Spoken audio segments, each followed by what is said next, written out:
झटका नहीं दिया है। ये समाजवादी पार्टी की रणनीति के तहत हम लोगों ने फैसला लिया है।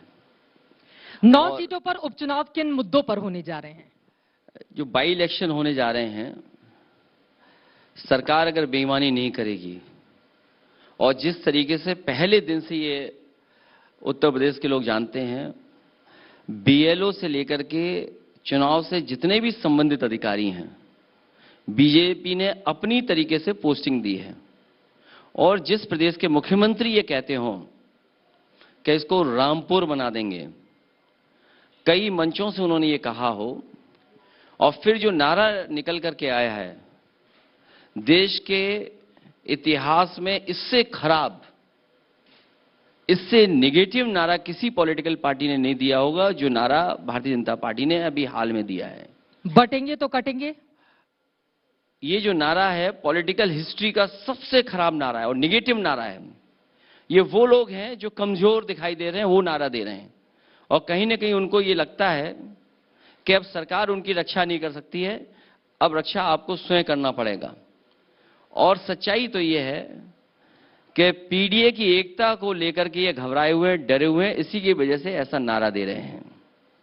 पीडीए के लोग, पीडीए जोड़ेगा और जीतेगा, और वो शुरुआत हो चुकी है। इस तरह के नारे जो नेगेटिव नारे दे रहे हैं, उनका ग्राफ नीचे जा रहा है, वो ढलान पे हैं, और समाजवादी पार्टी और पीडीए के लोग चढ़ान पर हैं, हम लोग ऊंचाई पर जाने वाले हैं। लेकिन बटेंगे तो कटेंगे वाले नारे को लेकर बीजेपी के तमाम नेताओं ने उत्तर प्रदेश के अलग अलग हिस्सों में बड़े बड़े पोस्टर, होर्डिंग ये लगा दी है। आप भी इसी नारे को आगे लेकर बढ़ते हुए कहते हैं बटेंगे कटेंगे नहीं बल्कि पिटेंगे, तो आपने भी तो उसमें एक शब्द जोड़ दिया ना। वो किसी और संदर्भ में कहा गया था। मैंने जो कहा था वो शायद बात नहीं पहुंची, या जिस चैनल के इंटरव्यू मैंने ये कहा था कि लखीमपुर के विधायक ये कह रहे हैं कि अगर बिटोगे तो पिटोगे, क्योंकि मुख्यमंत्री जी ये कहते हैं कि उनका कानून, अगर कोई कानून तोड़ता है तो उसकी गर्दन तक पहुंच जाते हैं, और बीजेपी के लोग थोड़ा गर्दन के ऊपर पहुंच जा रहे हैं। सोचिए, कोई कल्पना कर सकता है कि विधायक के तमाचा पड़ा हो, उसे इंतजार करना पड़ा हो एफआईआर के लिए? तो इसीलिए वो विधायक कह रहे हैं कि बटोगे तो पिटोगे, और उस विधायक की आवाज को आप बुलंद करने का काम कर रहे हैं। अब मैं आ जाती हूं पूर्व मुख्यमंत्री जी, एक और महत्वपूर्ण सवाल है। सवाल यह है कि 9 सीटों को लेकर आपने अपना एक बड़ा दांव चल दिया है, क्योंकि मध्य प्रदेश, हरियाणा, हर जगह आपको कांग्रेस पार्टी ने किनारे कर दिया था। कुछ ऐसे शब्दों का इस्तेमाल भी किया गया था जिससे आपके कार्यकर्ता काफी ज्यादा नाराज थे। लाल टोपी आपकी पहचान है, आपकी पार्टी की पहचान है, लेकिन लाल आंखें आप कांग्रेस पार्टी को दिखा रहे हैं, और जैसे को तैसा वाले अंदाज में उत्तर प्रदेश में एक भी सीटें नहीं देकर, कहां वो 5 मांग रहे थे, कहां आपने उनको शून्य पर लाकर खड़ा कर दिया। सबसे पहले समाजवादी पार्टी ने यही कहा था, और उसी पर आज भी हम लोग काम कर रहे हैं कि सवाल सीट का नहीं, सवाल जीत का है। और उस रणनीति के तहत 9 जो बाई इलेक्शन उत्तर प्रदेश के होने जा रहे हैं, वो समाजवादी पार्टी लड़ रही है, और कांग्रेस का समर्थन है। इंडिया गठबंधन पीडीए की रणनीति पर चुनाव होने जा रहा है। राहुल गांधी से इस बाबत बात हुई थी कि 9 सीटों पर समाजवादी पार्टी अपने कैंडिडेट उतार रही है? मैं आपसे कह रहा हूं कि रणनीति तभी बन सकती थी, या रणनीति तभी आगे आती जब कांग्रेस का समर्थन होता। हां, कांग्रेस के बड़े लीडर से मेरी बात हुई है। कांग्रेस पार्टी के कार्यकर्ता क्या आपके समर्थकों के साथ, समाजवादी पार्टी के साथ मिलकर वही ताकत लगाएंगे जैसा कि लोकसभा चुनाव में हमने देखा? क्योंकि एक भी कैंडिडेट का नहीं उतरना, उनके उत्साह पर ऐसा लग रहा है कि पानी फिर चुका है। जो कांग्रेस पार्टी के जितने कार्यकर्ता हैं वो सभी समर्थन करेंगे, और कांग्रेस पार्टी ने उसकी सूची समाजवादी पार्टी के कार्यालय में पहुंचा भी दी है। 2 लड़कों की जोड़ी प्रचार प्रसार करती हुई दिखाई देगी, क्योंकि देश में कई जगह चुनाव है, और चुनाव देश में कई हिस्सों में है। जो भी कांग्रेस की तरफ से जो भी लीडर्स आएंगे, या जो हम लोगों की तरफ से प्रचार में शामिल होंगे, हम लोग प्रचार करेंगे। लेकिन फिर से मैं उसी नारे पर आ जाती हूं, क्योंकि बटेंगे और कटेंगे वाला बयान हरियाणा में जाकर योगी आदित्यनाथ ने जी ने दिया था, वहां पर बीजेपी ने जीत हासिल कर ली। वही नारा महाराष्ट्र में दिया जा रहा है, और वही नारा उत्तर प्रदेश की सियासत में भी बुलंद किया जा रहा है। तो ये जो ध्रुवीकरण की सियासत है, ये आप लोगों को नुकसान पहुंचाती है। वो हिंदुओं को एकजुट कर रहे हैं, और यही आपके लिए सबसे बड़ी चुनौती है। अखिलेश जी, सरकार जानबूझ करके ऐसे नारे दे रही हो। मैंने कई मौकों पर कहा, फिर मैं बात को दोहराता हूं, ये किसी लैब में तैयार हुआ था नारा, और जब नारा तैयार हो गया तो उसके लिए सबसे सुटेबल उनका लीडर कौन है, उससे ही नारा कहलवाया गया और उसी का प्रचार जगह जगह हो रहा है। और इसलिए किया जा रहा है क्योंकि ये जो उत्तर प्रदेश की समस्या है, समाधान जिसका ढूंढा था, ये सरकार नाकाम है। जो लोग लॉ एंड ऑर्डर की बात कर रहे थे, जिस राजधानी में हम लोग बैठे हैं, आप कल्पना कीजिए कि कस्टोडियल डेथ हो रही हो वहां पर, पुलिस का अन्याय चरम सीमा पर पहुंच गया हो, जो थाने हमें न्याय दिलाते हैं, जहां पर हम न्याय के लिए जा सकते हैं, वो अत्याचार गृह बन गए एक तरीके से। कोई थाने में जाएगा तो हो सकता है उसकी जेब से पैसे निकाल लें या वसूली हो जाए, और वसूली के अलावा अगर कुछ हो तो हो सकता है उसकी हत्या हो जाए। ये कोई पहली हत्या नहीं है उत्तर प्रदेश में। इसी राजधानी में इससे पहले एक दलित बेटी की हत्या की गई, कस्टोडियल डेथ हुई, और अभी हाल में ही एक और मोहित नौजवान की हत्या हो गई। सरकार के पास जवाब क्या है? और इसी लखनऊ के पास इस सरकार ने दंगा करा दिया। जो लोग जीरो टॉलरेंस की बात करते थे, दूसरों पे आरोप लगाते थे, वो सरकार खुद शामिल हो रही है दंगे में। जिस सरकार को सब कुछ पता था, क्या सरकार का इतना फेलियर हो सकता है, इंटेलिजेंस का इतना फेलियर हो सकता है कि उन्हें पता ही नहीं हो कि क्या होने जा रहा है?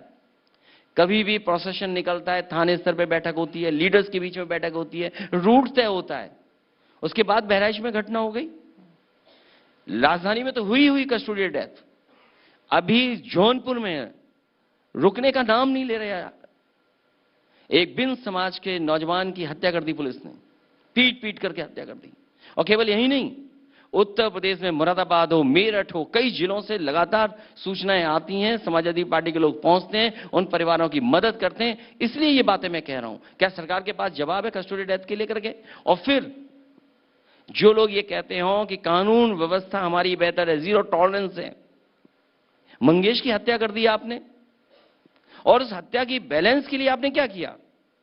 एक क्षत्रिय परिवार के नौजवान की भी हत्या कर दी और कहते हैं हम बैलेंस कर रहे हैं। क्या इनकाउंटर में बैलेंस करेंगे आप? हत्या करके कौन सा बैलेंस आप कर रहे हैं? क्या जवाब है सरकार के पास? एनकाउंटर के सवाल पर मैं आऊंगी, लेकिन आज सुबह जब मुख्यमंत्री जी इस मंच पर आए थे, उनकी ओर से कहा गया कि हमने उत्तर प्रदेश को दंगा मुक्त, अपराध मुक्त कर दिया है, और इसी से आप लोगों की बेचैनी बढ़ी हुई है क्योंकि जनता का समर्थन बीजेपी को मिल रहा है। ये मैं नहीं कह रहा हूं, लखनऊ के जितने भी अखबार हैं, जितने भी मीडिया चैनल्स हैं, सबने कवर की स्टोरी कि किस तरीके से मोहित पांडे को मारा गया। उसके परिवार का यह भी आरोप है कि जब मोहित पानी मांग रहा था तो पुलिस के लोगों ने उसे पानी नहीं दिया, उसकी जान चली गई। इसका कोई जवाब उस सरकार के पास तो बताएं। इससे पहले एक और गौतम, उसकी हत्या हुई थाने में, पीट पीट करके जान चली गई। उसमें पुलिस ये कहती है कि क्योंकि वो ताश गड्डी जुआ चल रहा था। परिवार का आरोप दूसरा है। आप बताइए, त्योहार है, त्योहार पे क्या लोग प्ले कार्ड्स नहीं खेलते? क्या उसको जुआ मान लिया जाएगा? और फिर जो जीरो टॉलरेंस वाले लोग हैं, जो कहते दंगा नहीं हो रहा, फिर उनको पुलिस पे क्यों कार्रवाई करनी पड़ी? बहराइच के दंगे में जो पुलिस पे कार्रवाई हुई, वो किसकी नाकामी है? उन्हीं का विधायक लिख करके दे रहा है बीजेपी के लोगों को कि बीजेपी के ही कार्यकर्ताओं के खिलाफ एफआईआर हुई। इसलिए मैं कहना चाहता हूं, ये बीजेपी के लोग बीजेपी के से बेहतर कोई नहीं जानता। बीजेपी बचाने वाली दल नहीं है, बीजेपी फंसाने वाला दल है। बहराइच को वो दंगा मानने को तैयार नहीं है। अगर आप भी नहीं मानोगे तो मैं क्या किससे स्वीकार करूं? और आपको भी सावधान रहना चाहिए। ये गंगा मां से झूठ बोलते हैं। आपका एक चैनल गंगा भी है, उसका भी एबीपी गंगा नाम है, तो सोचिए क्या बोल के चले जाएंगे आपके सामने, जो मां गंगा से झूठ बोलते हैं। इसलिए आपको सावधान रहना पड़ेगा कि आपका भी एक चैनल है एबीपी गंगा। लेकिन अब मैं आ जाती हूं, जिस बुलडोजर को लेकर सुप्रीम कोर्ट ने भी अपनी बात कही थी और एनकाउंटर को लेकर भी बहुत सारे सवाल, लेकिन इसी उत्तर प्रदेश का एक हिस्सा ऐसा है जो सरकार के समर्थन में इसको लेकर खड़ा हो जाता है, और उसी वजह से बीजेपी के कार्यकर्ता उत्साहित रहते हैं। जगह जगह बुलडोजर, हमने यहां तक देखा है कई जगह शादियों में दूल्हा भी बुलडोजर पर जा रहा है। बुलडोजर अन्याय का प्रतीक बना है। अन्याय का प्रतीक से खुशी नहीं मिल सकती किसी को, और जो लोग अन्याय के प्रतीक से खुश हो रहे हैं उनसे ज्यादा समाज में नेगेटिव व्यक्ति कोई नहीं हो सकता। और जिनका भाव ही विनाशकारी हो, बीजेपी के कई लोग ऐसे हैं जिनके हाथों में विनाशकारी रेखा है। आप बुलडोजर से कोई बिल्डिंग बनाते, पुल बनाते, कोई काम करते, कंस्ट्रक्शन का काम होता, आप घर गिरा रहे हो, लाखों घर गिरा दिया आपने। उन्होंने कहा सिर्फ अवैध निर्माण पर यह कार्रवाई की गई है। अगर अवैध निर्माण पे कार्रवाई हुई है तो अवैध निर्माण पे जो दोषी अधिकारी थे उनके कितने घरों पे आपने बुलडोजर चलाया है, जिनकी वजह से अवैध निर्माण हो रहा है। और मैं आपसे कह रहा हूं, यहां बैठ करके कह रहा हूं, गवर्नर हाउस के सामने इलीगल कंस्ट्रक्शन हो रहा है। वो हेरिटेज बिल्डिंग है, क्या उसका नक्शा पास है? क्या इनका बुलडोजर वहां भी जाएगा इलीगल कंस्ट्रक्शन के लिए? और नहीं मानते आप, किसी अपने चैनल के जो आपका स्टिंगर कोई व्यक्ति हो, चैनल का कैमरा लेकर के जाके देख सकता है। क्या उसको लीगल इलीगल क्या मानेंगे आप?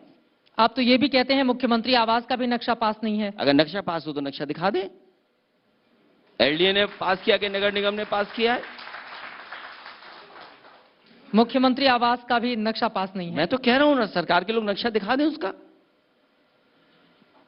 लेकिन अगर इस तरह की कार्रवाई अवैध निर्माण को लेकर सुप्रीम कोर्ट ने अपनी जो गाइडलाइंस दी थी उसमें इस बात को अलग रखा था कि अगर कहीं अवैध निर्माण है तो फिर आप कार्रवाई कर सकते हैं, और उसी के नाम पर अगर वो अपनी इस कार्रवाई को आगे बढ़ा रहे हैं तो जनता के उस वर्ग को कैसे आप लोग बताएंगे कि सरकार जो कर रही है ये विभाजनकारी है, क्योंकि इसी के आधार पर वो वोट भी हासिल कर रही है। मैं आपकी हर बात से सहमत हूं जो बात आप कह रहे हैं।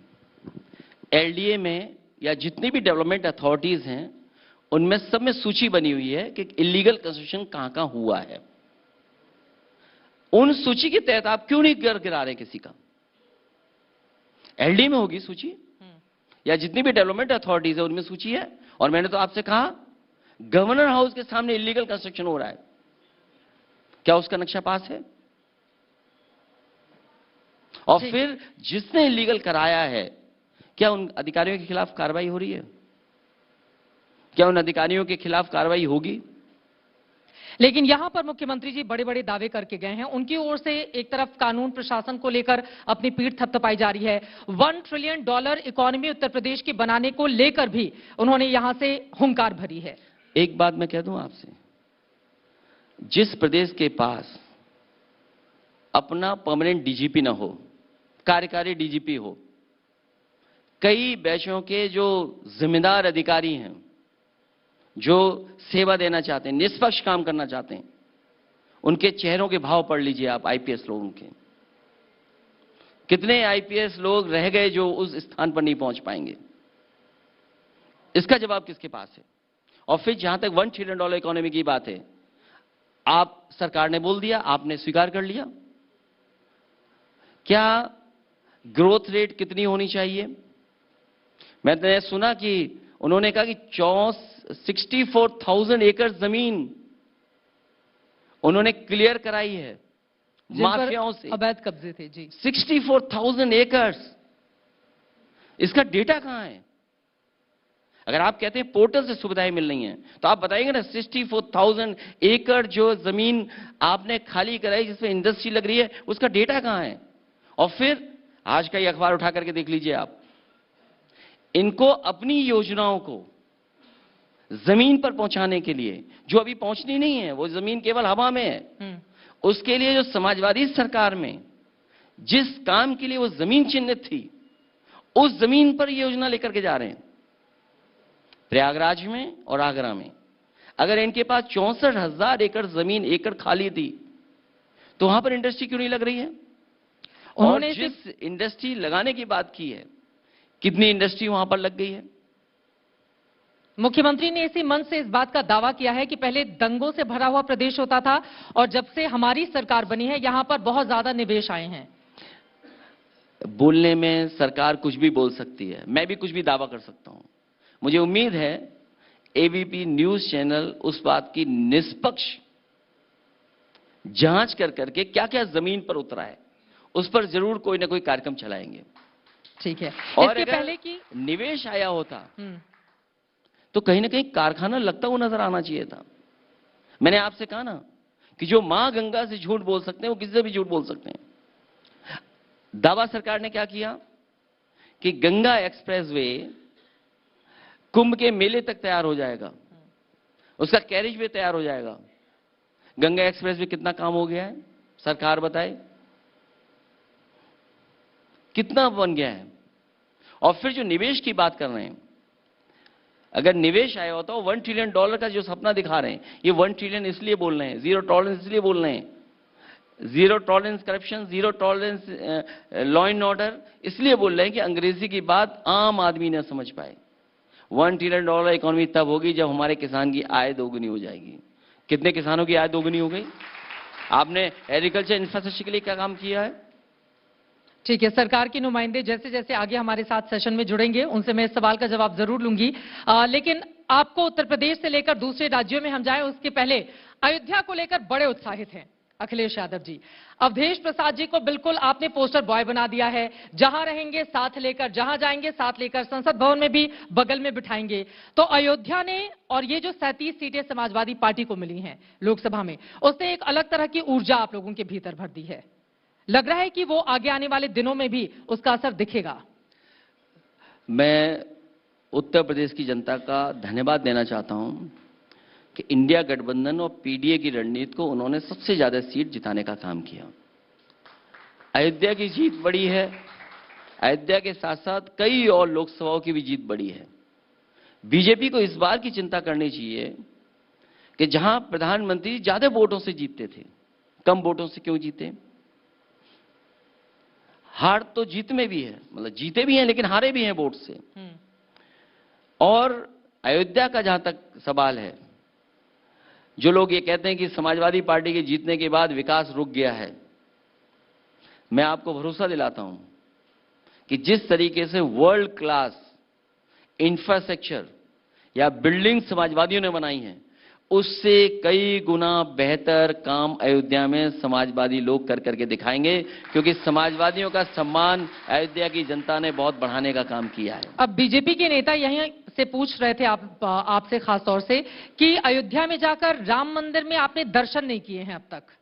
इतना अयोध्या का हर जगह गुणगान कर रहे हैं लेकिन दर्शन नहीं किए प्रभु राम के। भगवान राम सब जगह हैं, भगवान सब जगह हैं।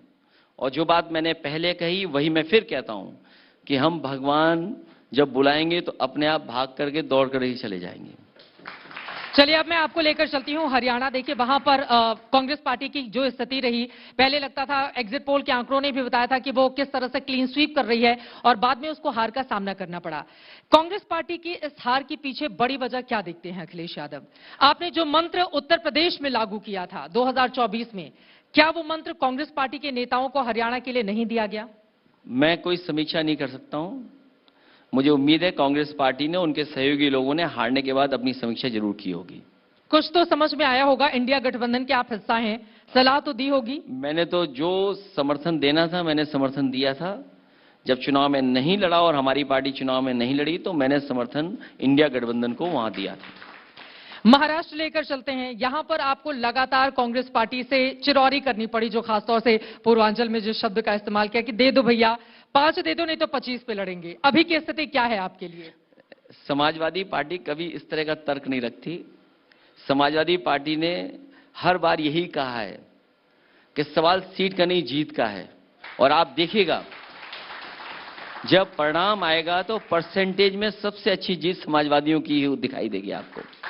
ये प्रतिशत जोड़कर समाजवादी पार्टी को आप राष्ट्रीय पार्टी का दर्जा दिलाना चाहते हैं, इसी वजह से चाहते हैं हर जगह का प्रतिशत समाजवादी पार्टी के हिस्से में जुड़ता जाए। समाजवादी पार्टी वहां चुनाव लड़ रही है जहां समाजवादी पार्टी का संगठन है, जहां समाजवादी पार्टी के प्रदेश अध्यक्ष से लेकर के जो जिम्मेदार नेता हैं, जहां पर संगठन के लिए वो टिकट मांग रहे हैं, वहीं पर चुनाव लड़ रहे हैं हम लोग। अभी की क्या स्थिति है महाराष्ट्र में आपकी? समाजवादी पार्टी फिलहाल 5 सीटों पर तो पर्चे भर चुकी है। आज आखिरी दिन है, इतने ही चुनाव लड़ेंगे क्योंकि जो 3 सीटों पर उन लोगों ने अपने उम्मीदवार उतार दिए हैं। आपके कई दलों ने वहां पर फ्रेंडली फाइट के लिए तय कर लिया कि फ्रेंडली फाइट है। कुछ कॉन्स्टिट्यूंसी ऐसी हैं जहां इंडिया गठबंधन ही जीतना है, वहां दूसरा दल नहीं जीत सकता। ऐसा करके बीजेपी को फायदा नहीं पहुंचाएंगे आप लोग? आपस में वोट बटेंगे, जो बीजेपी विरोधी वोट हैं वो आपस में बढ़ जाएंगे, उसका फायदा बीजेपी को मिल जाएगा। ऐसी कहीं कोई जगह पर चुनाव नहीं लड़ेंगे जहां भारतीय जनता पार्टी को सीधा लाभ पहुंच रहा हो।